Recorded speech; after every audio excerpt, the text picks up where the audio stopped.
Allowing something new to take place. So that's kind of how I started Icon in this pub. I was drinking there, and I was with my French tutor at the time. Didn't learn much French, but we were out having a drink, and I told her I'd love to do something, and she said, "What is it?" I go, "I have no idea, but I'd love to do it in this pub." And yeah, no, this is true. So I'm supping on this Guinness, and she goes, "Well, why don't you ask?" No interest in religion. She was typical, French, but she said, why don't you ask Francie? Now, Francie he's as tall as you, standing up behind the bar. So I go to him, "Francie, I'd love to do something in your pub." And he goes, "What is it? You might want to sit down for this one." And he said, no, what is it? So I said, "Well, I don't really know what I want to do, but it's something to do with spirituality and faith. And it'll involve probably poetry and a bit of music and ritual and whatever." And he looked at me for what felt like a day, 30 seconds probably. And then he wrote me in the book and says, "You're on in 3 weeks." And that's how Icon began. So what does Icon look like? That's the question. You've got to keep me right here, because I'll just waffle, No. all over the place. No. So Icon, I'll tell you various things that we do. In Icon, we have these groups that meet around the monthly gathering, which is the Transformance Art Gathering. We have a group called the non-membership course. Now, the non-membership course is very important, because in Icon, if you ever ask, "Are you a member?" they'll say no.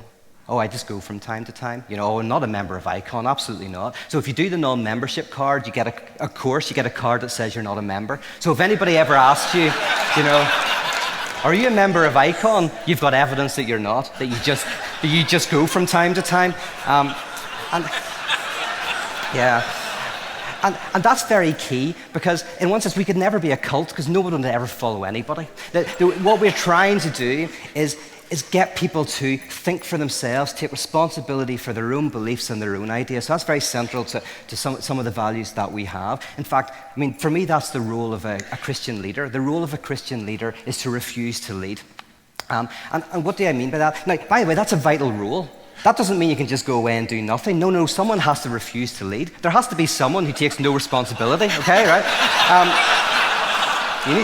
And I'm a big advocate of this. There has to be someone who says it's not my fault. So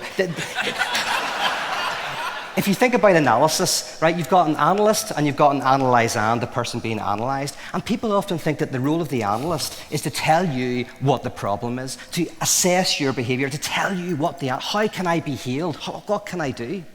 But of course, the real role of the analyst is to refuse to be an analyst, to push back so that you come to that place for yourself, so that you find the answer. So ironically, you need an analyst who refuses to be an analyst. You need someone who refuses to do it. So every time, because there's a tendency, that's what Jacques Lacan, a French theorist, said. He said, "What do we want? We want a leader we can dominate." That's what I want. I want someone at the front of church, I want Rob Bell to say exactly what I want him to say. And then if it doesn't work, I can blame him. Don't have to blame him. "You said that if I prayed for my child would be better, and it didn't happen. Therefore, I'm leaving this church." Whatever it is, they're making you take responsibility for them, rather than taking responsibility for ourselves. So leaders who refuse to lead are the ones who are always trying to push back. We also have a group called the Last Supper, where 12 of us meet over food and wine in an upper room, and we invite a guest, someone of public influence, to come and talk about what they believe and why they believe it. And if we don't like what they say, it's their Last Supper, hence it's called the Last Supper. We have a group called the Omega course. Now, this might not make sense in America. There's a big course called the Alpha course in the UK, which is like a 12-week course on how to get into Christianity. So the Omega course is a 12-week course on how to exit Christianity. Because we kind of feel that there's probably some fundamental problem actually with what's called the actually existing church. And so this is 12-week course on exit. And you wouldn't believe how many people want to exit Christianity. We've got pastors doing it, worship leaders, we've got people who go to church every week to people who aren't. And really it's about exiting toxic religion, but it's about kind of being a place where we can ask any questions whatsoever and no one will give you any hassle or any problems, that's key. I can't talk about it. Oh, the evangelism team. Can I talk about that? Yeah. We've got a group called the Evangelism team. I wasn't going to mention this. Yeah, it's a group who go out to be evangelized.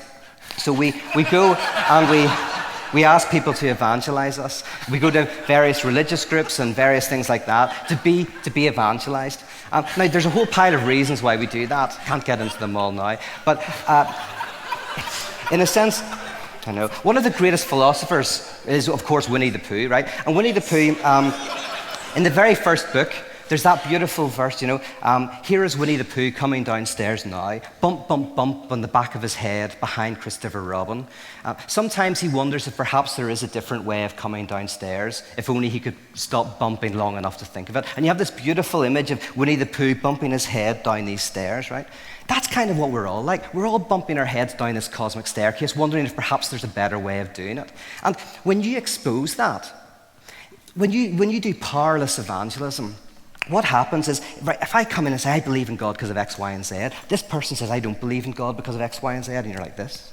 And then if you go, actually, I don't know, it might have been a cheese I ate last night, maybe it's because I'm afraid of death or whatever it is. I don't know. Half the time I think what I believe is rubbish. Well, what happens? Does the other person laugh? Sometimes they do. But most of the time, no. That allows the person to go, well, sometimes I wonder if there is more to life. Sometimes I wonder. And suddenly your powerlessness, your ability to open up and listen to someone else creates this beautiful space.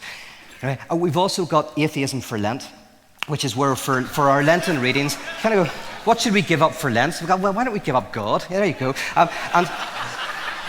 And we read Nietzsche, Freud, Marx, Feuerbach, and we read these great critiques of Christianity, not to judge them, but to let them judge us. So it's this Lenten reading where we listen to the best of the critiques of our church and our culture and Christianity, to listen and learn and be transformed and be changed by them. But then there's the main gathering.